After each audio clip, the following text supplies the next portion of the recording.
Bonjour à tous, je m'appelle Moula, je mélange magie et nouvelles technologies. Et du coup, je suis ingénieur et magicien. Et alors, dans mon parcours, ce qui est particulier, c'est que j'ai fait une école d'ingénieur dans le but de faire évoluer la magie. Du coup, j'avais des rêves d'enfant où j'avais des images en tête quand je me réveillais. Je me suis dit, ça, je veux absolument le créer. Et je me suis rendu compte qu'avec juste des techniques de magicien, j'allais pas y arriver. Du coup, j'ai fait une école d'ingénieur, du coup spécialisée en réalité virtuelle, en automatique, électronique.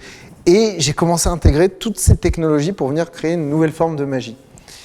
Et quand j'ai fait ça, j'ai mis des vidéos sur YouTube à l'époque. Et sauf que ces vidéos, elles ont été pas mal partagées. Je me suis retrouvé aux États-Unis dans un laboratoire, c'était chez Dassault Systèmes qui fait tous les logiciels de 3D, qui m'a dit « Viens chez nous, continue ta recherche ». Du coup, j'ai continué cette recherche. Et en fait, j'ai commencé à avoir des demandes de spectacles un peu dans le monde entier. Je faisais déjà de la magie traditionnelle, de faire disparaître, apparaître des objets, des choses comme ça. Et du jour au lendemain, je me suis retrouvé à faire des événements de 1000 personnes, 2000 personnes. Je me suis retrouvé catapulté à Las Vegas, Barcelone, en Chine. Alors là, on joue un spectacle au Maroc qui est le nouveau spectacle qui sort officiellement en mai 2026. Mais là, le tour de magie, c'est qu'on est en train de le faire tourner avant. Voilà, du coup, il est un peu en avant-première. Où justement, dans ce spectacle, il y a une intelligence artificielle inspirée de mes origines. Voilà, parce que moi, j'ai des origines d'ici. Et je me suis dit, qu'est-ce que serait une intelligence artificielle qui est un peu l'essence de ma famille, qui est un peu comme base de données, comme réseau de neurones, notre expérience, notre culture. Il y a toute cette écriture qui est faite avec cette intelligence artificielle qui ne veut pas forcément faire ce qu'on lui dit, qui va nous emmener dans des directions qui n'étaient pas forcément prévues dans le spectacle, qui va parler en live avec les gens dans la salle, qui va créer des interactions totalement absurdes des fois, et qui questionne aussi sur est-ce qu'au final... il y a un moment, elle essaie même de prendre ma place. Et du coup, est-ce qu'au final, dans le monde dans lequel on est en train d'aller, est-ce qu'on sera toujours là ou est-ce qu'il n'y aura que des intelligences artificielles qui... Et du coup, le monde est en train de changer. Et voilà. Moi, ce spectacle, c'est un peu une question sur ça aussi.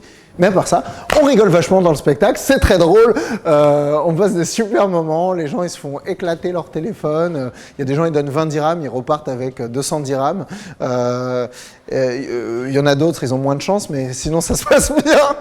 Qu'est-ce qui vous a poussé à participer à ce festival? Est-ce que vous connaissiez l'école française?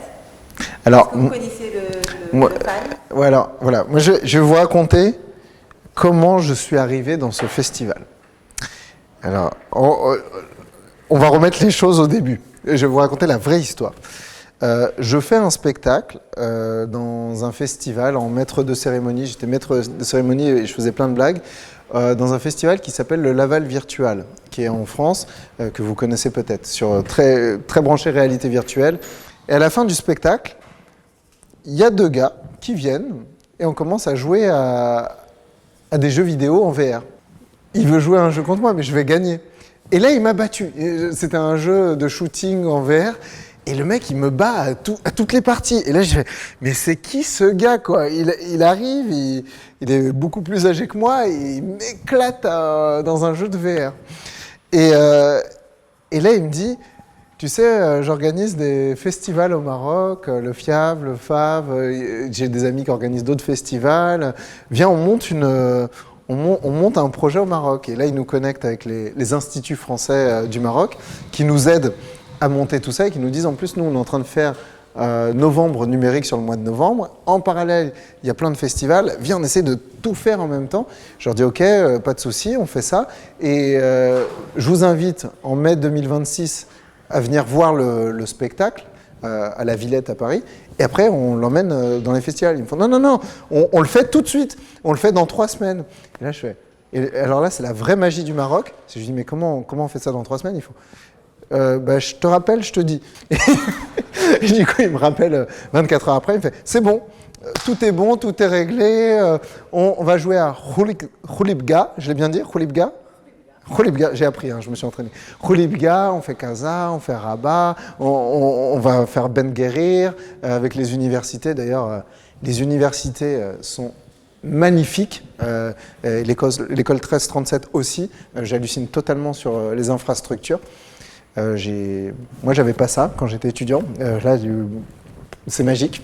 Et du coup, très vite, tout s'est monté. Et en plus, là, il y a plein d'autres projets qui sont encore en train de naître là, potentiellement pour l'année prochaine au Maroc. Et j'ai halluciné de la rapidité auquel les choses se font au Maroc. Ça m'hallucine. Même ce matin, je suis arrivé dans un théâtre vide. J'arrive à 9h, 10h. Je me dis, OK, est-ce que c'est normal? Parce que là, on joue dans quelques heures.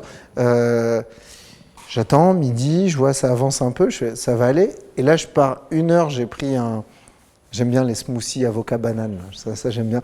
J'ai pris smoothie avocat-banane, je reviens, l'écran monté, les lumières montées, tout est parfait. Je fais, mais comment c'est possible d'aller aussi vite, quoi? Quel message vous donnerez aux jeunes, vous pouvez donner aux jeunes qui sont, par exemple, comme dans cette école? Alors, moi, le meilleur conseil que je peux donner aux gens qui sont étudiants actuellement dans tous ces métiers-là qui sont fantastiques, c'est, je pense, et ça pour moi c'est fondamental, c'est faut pas oublier ses rêves d'enfant.